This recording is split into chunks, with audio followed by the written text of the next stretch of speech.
وعباد الرحمن الذين يمشون على الأرض هونا وإذا خاطبهم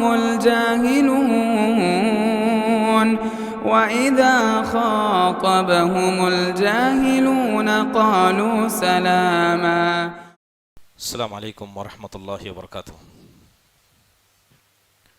الحمد للہ رب العالمین والصلاة والسلام على سید الانبیاء والمرسلین نبینا محمد وعلى آلہ وصحبہ اجمعین. اما بعد، یقول اللہ سبحانہ وتعالی ونبئهم عن ضیف ابراہیم اذ دخلوا علیہ فقالوا سلاما.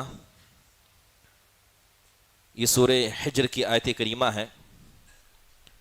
اللہ سبحانہ وتعالی ارشاد فرماتے ہیں کہ نبی صلی اللہ علیہ وسلم آپ لوگوں کو خبر دیجئے حضرت ابراہیم علیہ السلام کے ان مہمانوں کے بارے میں.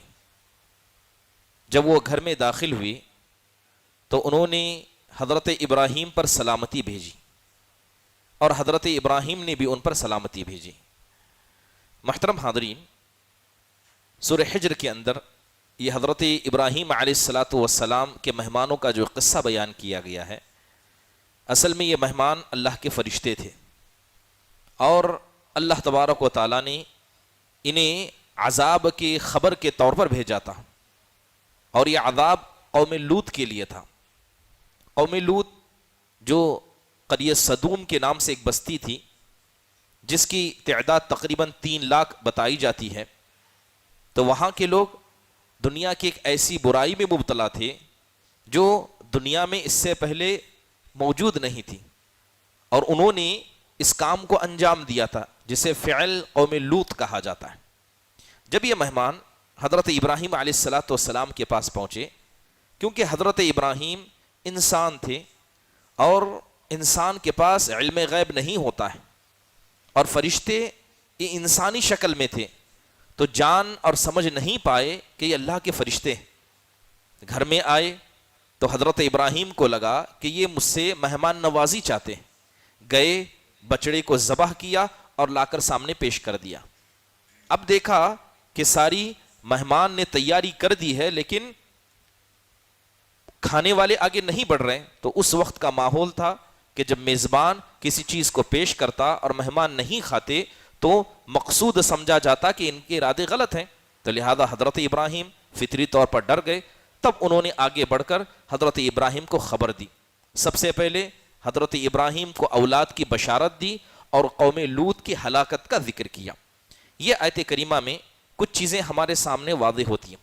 پہلی چیز کہ ہر اس انسان کو مہمان کہہ سکتے ہیں جو آپ کے گھر میں آئے، اگرچہ آپ کے گھر میں اس نے کھانا نہ کھایا ہو. اس کے علاوہ اگر کسی کے یہاں اولاد ہوتی ہے تو اولاد کی خوشخبری دینا یہ جائز ہے اور اولاد کی مبارکبادی دینا بھی درست ہے. اس کے علاوہ اس آیت کے اندر مہمان نوازی کا ایک پیارا اصول سمجھ میں آتا ہے. وہ اصول یہ ہے کہ جب آپ کے گھر میں کوئی آئے تو جو گھر میں موجود ہو لا کر پیش کریں.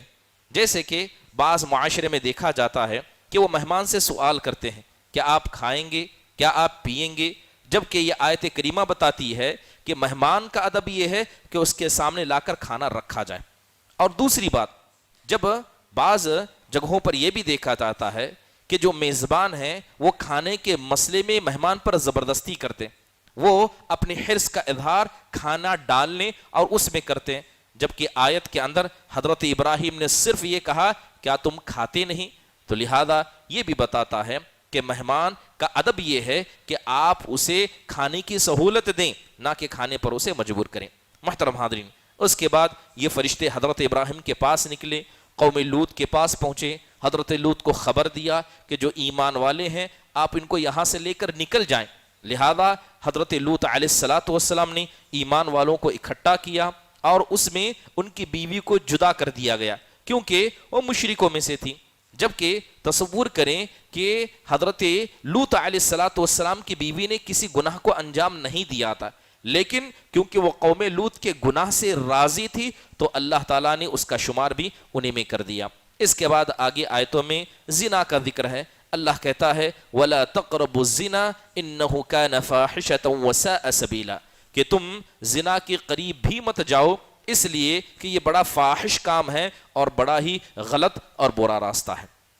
محترم حاضرین، بات اگر زنا کی کریں، اسلام نے زنا اور اس کے تمام مقدمات کو بنیادی طور پر حرام قرار دیا، لیکن فقہ کے اندر کہا جاتا ہے کہ زنا بھی ایک درجے کا نہیں ہوتا ہے، زنے کی بھی درجے الگ الگ ہوتے ہیں۔ مثال کے طور پر سب سے بڑا زنا یہ ہوتا ہے کہ انسان پاکیزہ مہینے میں زنا کرے، جیسے کہ اشہر حرم کے مہینے میں کرے، یا کوئی آدمی نیک جگہ پاک جگہ جا کر زنا کرے، جیسے مکہ مدینہ میں زنا کرے، تو اس مہینے میں زنا کرنے کا گناہ عام مہینے میں گناہ سے زیادہ ہوتا ہے۔ اس کے علاوہ اگر کوئی آدمی کسی شادی شدہ عورت سے زنا کرے تو اس کا گناہ زیادہ ہوگا، اگر کوئی اپنی پڑوسن سے کرے یا کوئی اپنے محرم عورتوں سے کرے تو یہ ایسے زنا ہیں جس کے گناہ کو اللہ تبارک و تعالیٰ نے عام زنا کے مقابلے میں زیادہ بیان کیا ہے۔ اسی طرح ایک آدمی جو بڑھاپے کی عمر کو پہنچ چکا ہے وہ زنا کرے، اس کا زنا بھی اللہ سبحانہ و تعالیٰ کے نزدیک زیادہ خطرناک ہوتا ہے۔ اسی لیے دیکھیں کہ اسلام نہ زنا کو پسند کرتا ہے، نہ زنا کی طرف جانے والے راستوں کی اجازت مسلمانوں کو دیکھتا ہے۔ اسی لیے اسلام نے نگاہوں کی حفاظت کا حکم دیا، کیونکہ زنا کا سب سے پہلا مقدمہ انسان کی نگاہیں۔ جب انسان اپنی نگاہوں کو نیچے رکھے گا تو وہ آدمی زنا جیسے قبیح گناہ سے بچ سکتا ہے۔ اس کے علاوہ عورتوں پر داخل ہونے سے منع کیا گیا، جہاں عورتوں کی مجلس ہو، جہاں کوئی ایک کمرہ ہو، خالی جگہ ہو، جہاں صرف ایک عورت ہو، تو سب سے پہلے عورتوں کی مجلس میں مردوں کو جانا نہیں چاہیے، یا جو وہ راستے جہاں سے عورتیں گزرتی ہیں ان راستوں سے دور رہنا چاہیے۔ اس کے علاوہ خلوت اختیار کرنا، خلوت اسے بھی اسلام نے حرام قرار دیا۔ محترم حاضرین، یہاں تک کہ اسلام نے کسی اجنبی عورت کے چھونے کو بھی حرام قرار دیا۔ اس کے علاوہ بغیر محرم کے عورت کے سفر کو ناجائز قرار دیا گیا، عورتوں کو پردہ اور نگاہ کی حفاظت کا حکم دیا گیا، اور اسی طرح مرد و عورت کے درمیان اختلاط سے شریعت اسلامیہ نے سخت منع کیا۔ بلکہ اس کے علاوہ اور جو زنا کے مقدمات ہو سکتے ہیں کہ کوئی عورت کسی دوسری عورت کی خوبصورتی کا ذکر اپنے شوہر کے سامنے کرے، آپ علیہ الصلوۃ والسلام نے اس کو منع کیا، اور ایسا لباس پہننے سے منع کیا جو لباس بذاتی خود زینت ہو۔ عورتوں کو عطر لگانے سے منع کیا گیا، بلکہ اسلام نے زنا کے مقدمے میں اس چیز کو بھی بیان کیا ہے کہ شادی کرنے کی عمر اسلام میں جوانی ہے۔ جب کوئی جوانی کی دہلیز کو پہنچ جائے تو اسلام شادی کی اجازت دیتا ہے۔ اگر کوئی آدمی صرف جاب کے نام پر یا 20 سال 25 سال کے لڑکے ہو جاتے ہیں یا خواتین ہو جاتی ہیں اور کسی شرعی عذر کی بنیاد پر اگر ماں باپ ان کا نکاح نہیں کرتے ہیں اور وہ بچے کسی گناہ میں مبتلا ہو جاتے ہیں تو ماں باپ برابر اس گناہ میں برابر شریک رہیں گے، کیونکہ اسلام بغیر کسی شرعی عذر کے نکاح میں تاخیر کرنے کی اجازت نہیں دیتا ہے۔ اس کے علاوہ آج کل موبائل فون ہو یا سوشل میڈیا کا استعمال ہو، ایک وقت تھا کہ کسی عورت تک پہنچنا بڑا مشکل سمجھا جاتا تھا، لیکن آج کا وہ دور ہے کہ سوشل میڈیا کے ذریعے ہو یا موبائل فون کے ذریعے ہو کسی تک بھی پہنچنا یہ بڑا آسان ہو گیا ہے۔ لہذا موبائل فون کے استعمال میں اپنی لڑکوں پر اپنی اولاد پر نگہبانی کرنا بھی یہ ماں باپ کی ذمہ داری ہے۔ یہ وہ تمام طریقے ہیں جو زنا تک پہنچنے کے ہو سکتے ہیں، اور اسلام نے ان تمام طریقوں کو ناجائز اور نادرست قرار دیا۔ محترم حاضرین، آگے چلتے ہیں تو سورت کے اندر اللہ تبارک و تعالیٰ نے حضرت آدم علیہ الصلاۃ والسلام کا قصہ بیان کیا۔ اللہ کہتا ہے فسجد الملائکۃ کلہم اجمعون الا ابلیس، کہ جتنے فرشتے تھے اللہ کے حکم سے ان سب نے آدم کو سجدہ کیا سوائے ابلیس کے، اس نے سجدہ کرنے سے انکار کیا۔ تو اللہ تعالیٰ نے کہا کہ ابلیس تو نے سجدہ کیوں نہیں کیا؟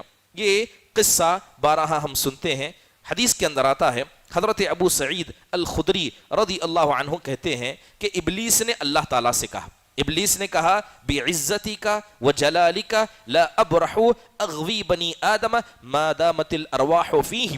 ابلیس کہتا ہے اے رب تیری عزت کی قسم، تیری جلالت کی قسم، جب تک ابن آدم کے جسم میں روح ہوگی میں ان کو برابر گمراہ کرتا رہوں گا۔ تو اللہ تعالیٰ نے اس کے جواب میں کہا کہ میری عزت اور میری جلال کی قسم، جب تک وہ مجھ سے معافی مانگتے رہیں گے میں بھی ان کو برابر معاف کرتا رہوں گا۔ تو یہ شیطان کا وعدہ اللہ تعالیٰ سے ہے۔ محترم حاضرین، یہ قصہ بہت سارے فائدوں کو ہمارے سامنے لا کر رکھ دیتا ہے۔ پہلی چیز آپ دیکھیں کہ جب بھی ہم قصے کو پڑھتے ہیں تو آپ کو سمجھ میں آئے گا کہ شیطان سے اللہ نے بغیر کسی واسطے کے ڈائریکٹ گفتگو کی تھی، ویسی گفتگو جیسی گفتگو اللہ تعالیٰ نے حضرت موسیٰ سے کی تھی۔ تو کیا شیطان کا اللہ تعالیٰ سے یا اللہ کا شیطان سے ڈائریکٹ گفتگو کرنا یہ شیطان کے مقام کو بڑھا دیتا ہے؟ کیونکہ یہ بہت بڑی منصب ہے، یہ بہت بڑا عہدہ ہے کہ کسی مخلوق سے اللہ براہ راست گفتگو کرے۔ اللہ تعالیٰ نے شیطان سے گفتگو کی، اللہ تعالیٰ نے حضرت موسیٰ سے گفتگو کی، مگر حضرت موسیٰ سے گفتگو کرنے کا مقصد حضرت موسیٰ کو عزت دینا تھا، اور شیطان سے گفتگو کرنے کا مطلب اس کی ذلت میں مزید اضافہ کرنا تھا۔ اسی لیے دیکھیں کہ شیطان نے کہا اے میرے پروردگار تو مجھے قیامت تک کی مہلت دے، تو اللہ تبارک و تعالیٰ نے اسے مہلت دی۔ بعض علماء نے یہ سوال اٹھایا کہ شیطان آگے بڑھ کر بندوں کو گمراہ کرنا چاہتا اور اللہ تعالیٰ اسے مہلت دے رہا ہے، اگر اللہ تعالیٰ چاہتا تو اسے مہلت نہ دیتا، بہت سارے بندے گمراہی سے بچ جاتے۔ علماء اس کی وجہ بیان کرتے ہیں، اللہ تعالیٰ چاہتا تھا کہ جتنے ابنی آدم شیطان کی وجہ سے گمراہ ہوں گے شیطان کی سزا اتنی زیادہ ہوگی، تو اللہ تعالیٰ چاہتا تھا کہ شیطان کی سزا جتنی ہو سکتی ہے حد سے زیادہ ہو، لہذا اللہ نے اسے مہلت دی۔ اور دوسری بات، ابن آدم جو آدم کی اولاد ہیں وہ سارے زمین میں رہتے ہیں، اور زمین یہ آزمائش کی جگہ ہے، یہ آرام کی جگہ نہیں ہے، لہذا اللہ نے شیطان کو اجازت دی تاکہ وہ دنیا میں ابن آدم کے ساتھ رہے اور ان کی آزمائش میں کیا ہے اور مزید آزمائش کو پیدا کرے۔ اس لیے اللہ سبحانہ و تعالیٰ نے خود انسانوں کو شیطان کے وسوسے سے اور اس کے مکر سے بچنے کا حکم دیا۔ محترم حاضرین، ایک بات ہمیں یہاں یہ بھی سمجھ میں آتی ہے کہ ہر دعا جسے اللہ قبول کر لے وہ انسان کے لیے خیر کی دعا نہیں ہو سکتی۔ شیطان نے اللہ سے دعا مانگی، مہلت مانگی، اللہ نے اس کی دعا کو قبول کیا، کیا اس دعا کا شیطان کو فائدہ ہوگا یا نقصان ہوگا؟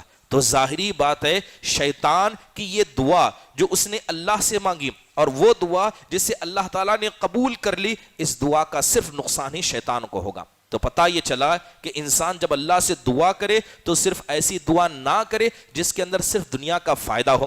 جیسے بہت سارے لوگ اللہ تعالیٰ سے صرف مال مانگتے ہیں، مال، دنیا کی دولت، عہدہ مانگتے ہیں صرف دنیا کی خاطر۔ ہو سکتا ہے کہ اللہ ان کی دعاؤں کو قبول کر لے اور اس دعا کا نقصان انہیں ہو جائے فائدے کے بجائے۔ بہت سارے لوگ اللہ تعالیٰ سے اولاد مانگتے ہیں، اولاد کا مقصد کیا ہے؟ فخر جتانا، اپنے بڑھاپے کا سہارا بنانا۔ بہت سارے لوگ بھول جاتے ہیں کہ یہ اولاد حقیقت میں اللہ کی نعمت ہے، نعمت کی شکر گزاری کے لیے اولاد ہے۔ اسی طرح اولاد مرنے کے بعد ماں باپ کے لیے صدقہ جاریہ ہو سکتی ہے۔ اگر کوئی آدمی ان نیتوں کو چھوڑ کر صرف فخر کے لیے، اپنے بڑھاپے کے سہارے کے لیے اولاد مانگے تو ہو سکتا ہے کہ یہ اولاد اس کے لیے نقصان دہ بھی ہو۔ اس لیے دیکھیں کہ انبیاء علیہ السلام نے جب بھی اولاد مانگی تو کسی نے اپنے بڑھاپے کے سہارے کو وجہ نہیں بنایا، بلکہ حضرت زکریا نے مانگی تو کہا اے اللہ یرثنی ویرث من آل یعقوب، اے اللہ مجھے اولاد دے تاکہ جو علم مجھے تو نے دیا اسی طرح جو آل یعقوب کو دیا اس علم کا وارث اولاد کو بنایا جائے۔ تو یقیناً یہ نیک نیت انسان کے پاس ہونی چاہیے۔ اس لیے دیکھیں اللہ کے نبی صلی اللہ علیہ وسلم نے بہت ساری دعاؤں کو مانگنے سے منع فرمایا۔ انسان مصیبت کی دعا اپنے اوپر مانگے۔ بڑی مشہور حدیث ہے، اس سے پہلے قصہ سنایا گیا کہ ایک صحابی رسول کی زیارت کرنے اللہ کے نبی پہنچے، وہ بالکل سوکھ چکے تھے، چڑیا کی بچے کی طرح سوکھ چکے تھے۔ تو آپ علیہ السلام نے پوچھا کیا تم اللہ سے کسی قسم کی دعا کرتے تھے؟ تو کہنے لگے کہ ہاں میں اللہ سے دعا کرتا تھا، اے اللہ جو تو آخرت میں مجھے عذاب دینے والا ہے اس کو تو مجھے دنیا میں دے دے۔ تو اللہ کے نبی نے کہا خدا کی قسم تم اس کی طاقت نہیں رکھتے۔ آپ نے 3 مرتبہ کہا خدا کی قسم تم اسے برداشت کرنے کی طاقت نہیں رکھتے۔ پھر آپ نے کہا اللہ تعالیٰ سے دعا کرو کہ اللہ تعالیٰ تم کو شفا دی۔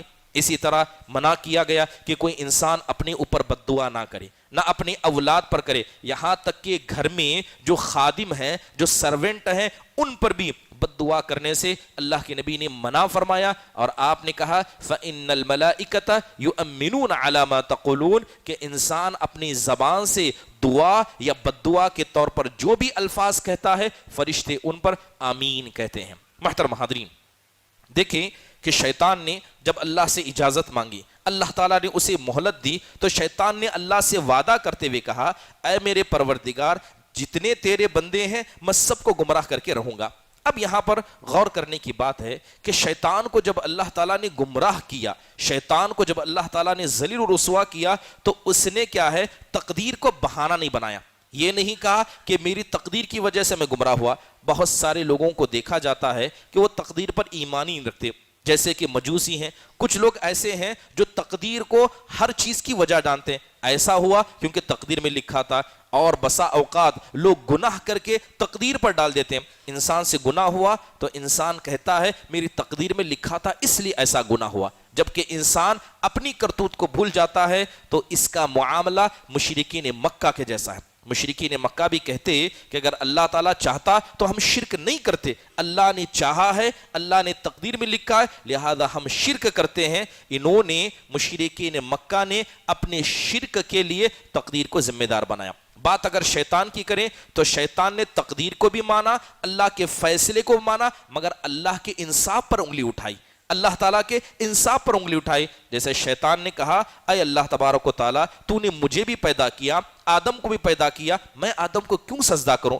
اللہ تعالیٰ کا حکم تھا تو اس نے اس طرح کا معاملہ کیا۔ لہذا جو آدمی تقدیر کا انکار کرے وہ مجوسی ہے، جو گناہ میں تقدیر کو بہانہ بنائے وہ مشرکین مکہ کے جیسا ہے، اور جو اللہ کے انصاف پر انگلی اٹھائے وہ شیطان کے جیسا ہے۔ اس لیے ابن آدم کا کردار کیا ہونا چاہیے؟ حضرت آدم علیہ السلام جیسا۔ حضرت آدم نے مانا کہ تقدیر میں لکھا تھا، حضرت آدم نے مانا کہ میری کرتوت بھی شامل تھی، حضرت آدم نے آگے بڑھ کر اللہ سے توبہ بھی کی اور اپنے آپ کو کیا ہے گناہ سے بچا لیا۔ محترم حاضرین، اس لیے ہم دیکھیں کہ بہت سارے لوگ کیا ہے تقدیر کو بہانہ بناتے گناہ میں۔ بعض علماء نے مثال دیتے ہوئے کہا کہ اگر کوئی آدمی اپنے گھر میں بیٹھا ہے، اگر کوئی آدمی اپنے گھر میں بیٹھا ہے، اچانک اس کے گھر میں آگ لگ گئی، تو کیا وہ اگر یہ کہے کہ آگ لگتی ہے تو لگنے دو، اللہ نے تقدیر میں گھر جلنا لکھا ہے اور اس آگ میں جل کر میرا مرنا لکھا ہے، لہذا نہ میں آگ کو بجھاؤں گا نہ میں یہاں سے اٹھ کر جاؤں گا،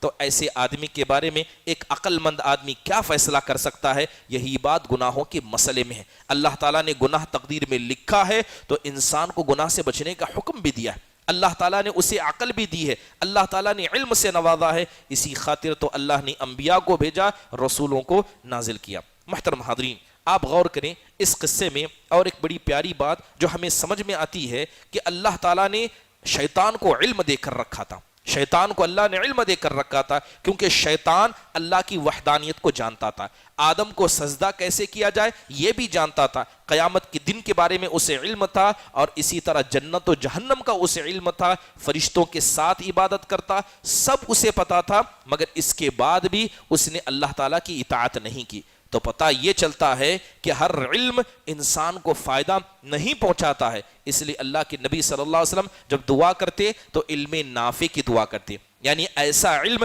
جس کی وجہ سے انسان کو کیا ہے اللہ تعالیٰ نفع پہنچائے، چاہے وہ دنیا ہو یا آخرت میں۔ محترم حاضرین، دور حاضر کے اندر ہم دیکھتے ہیں کہ بہت سارے لوگ علم حاصل کرنا چاہتے ہیں، خصوصی طور پر نوجوانوں کا ایک بڑا طبقہ، وہ علم تو حاصل کرنا چاہتا ہے مگر کون سا علم ان کے لیے ضروری ہے وہ نہیں جانتا، اور نہ علماء سے رجوع کرتے ہیں، جو کتاب میں مل گیا، جو یوٹیوب پر نصیب ہو گیا، جو سامنے نظر آ گیا، چاہے وہ اچھا ہو یا برا ہو، علم کی طور پر لوگ حاصل کر لیتے ہیں۔ آپ دیکھیں امام شافعی رحمہ اللہ کا ایک بڑا پیارا قصہ ہے۔ امام شافعی رحمہ اللہ علیہ مصر کے اندر موجود تھے، ایک آدمی جو اہل کلام میں سے تھا، اہل کلام جو منطق ہے، فلسفہ جانتے ہیں، ان میں سے ایک آدمی آیا اور آ کر کہتا ہے کہ اللہ کی ذات کے بارے میں مجھے کچھ سوالات ہیں، میں اللہ کی ذات کے بارے میں کچھ سوالات رکھتا ہوں، وہ میں آپ سے پوچھنا چاہتا ہوں۔ تو امام شافعی رحمہ اللہ نے کہا کیوں نہیں، ضرور بات کرتے ہیں۔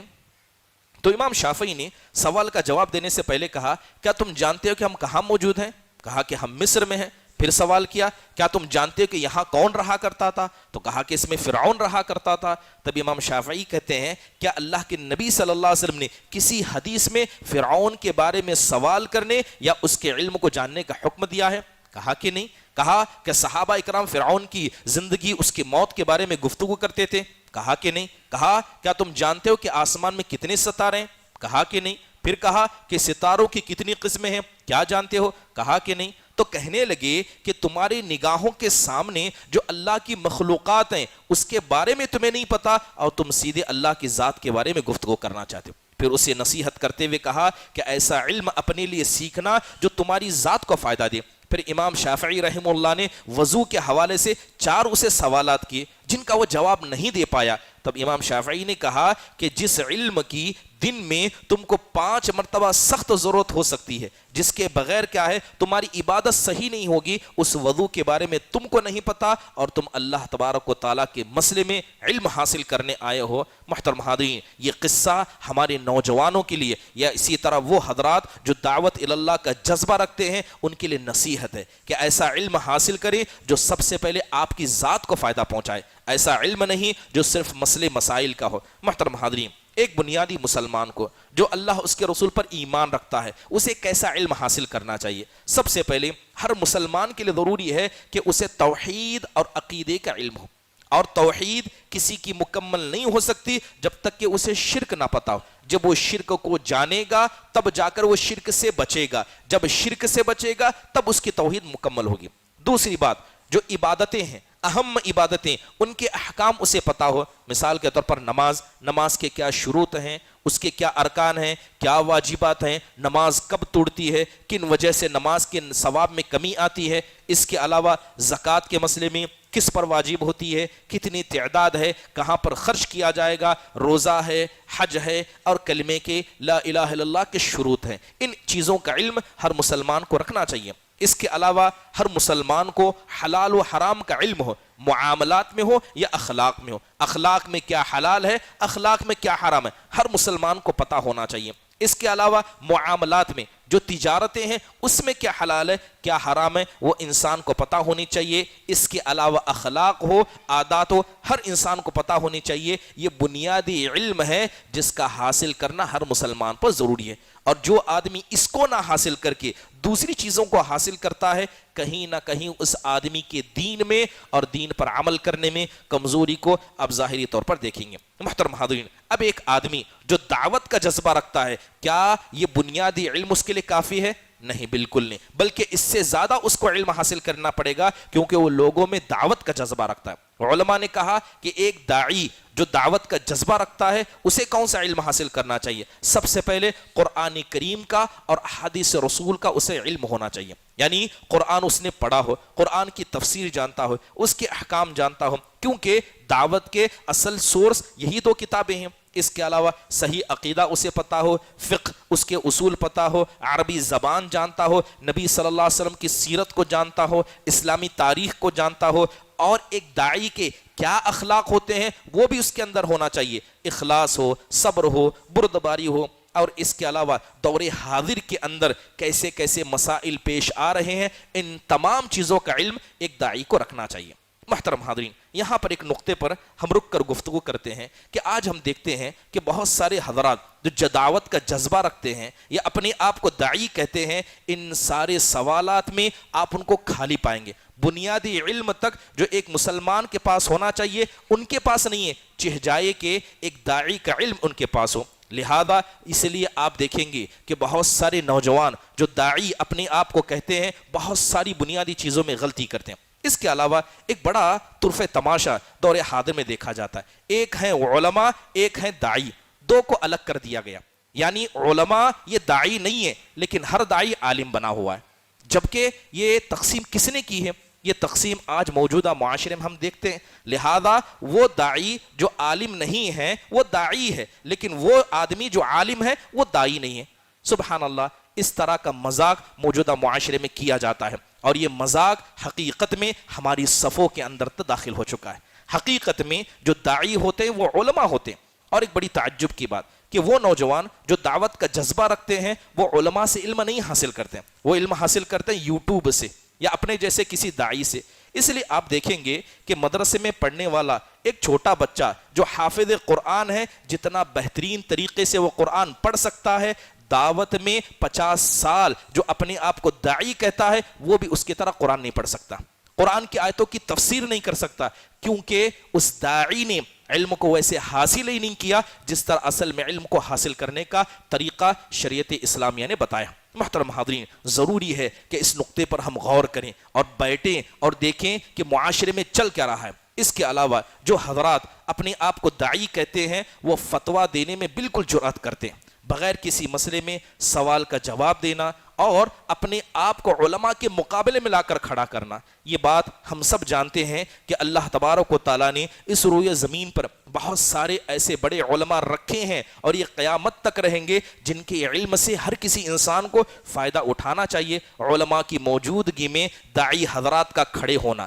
اور فتوی بازی میں آگے بڑھنا حقیقت میں یہ کتاب اللہ اور سنت رسول پر جرأت کی بات ہے، اور ایسی جرأت کو ہم اپنی صفوں میں، ہم اپنی سٹیجوں پہ لوگوں کو کرتے ہوئے دیکھتے ہیں۔ اس کے علاوہ بہت سارے داعی حضرات ایسے ہیں جو علماء کی غلطیاں لوگوں میں نکال کر بیان کرتے ہیں کہ فلاں عالم نے ایسا کیا، فلاں عالم نے ایسا کیا، جبکہ یہ کیا منہج سلف میں داخل ہوتا ہے؟ یقیناً اگر کسی عالم سے غلطی ہوتی ہے تو اس عالم کی طرف رجوع کیا جائے گا۔ یقین اگر اللہ تعالیٰ نے اسے علم شرعی سے نوازا ہے وہ اپنی غلطی کا اعتراف کرے گا۔ لہذا یہ بہت ساری چیزیں دور حاضر کے اندر پائی جاتی ہیں۔ محترم حاضرین، ضروری ہے کہ انسان کو سمجھنا پڑے گا کہ کن چیزوں میں آپ داعی بن سکتے ہیں اور کن چیزوں میں آپ داعی نہیں بن سکتے۔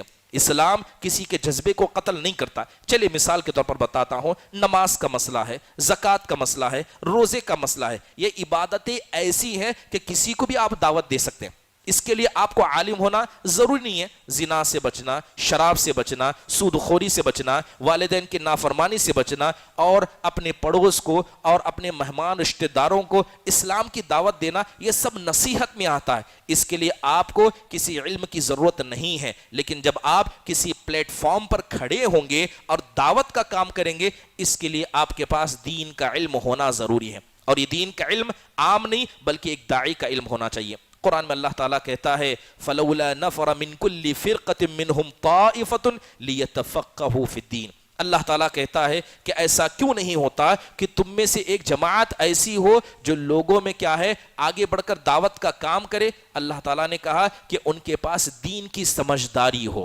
دین کی سمجھداری یہ انسان کو دعوت اور سٹیج کی طرف لے جاتی ہے۔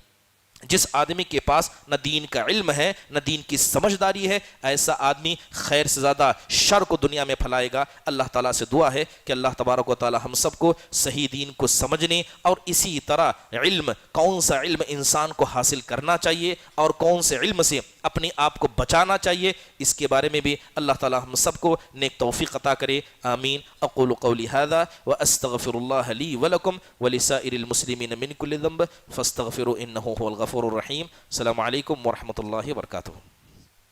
مسجد عباد الرحمن کے پلیٹ فارم سے ہونے والی دعوت و تبلیغ کے مشن کو آگے بڑھانے میں ہمارا بھرپور ساتھ دیں۔ علم و عمل سے ناطہ جوڑنے کے لیے اہل علم سے جڑیں۔ مسجد عباد الرحمن کے یوٹیوب چینل کو سبسکرائب کریں اور آگے شیئر کرنا ہرگز نہ بھولیں۔ فجزاکم اللہ خیر۔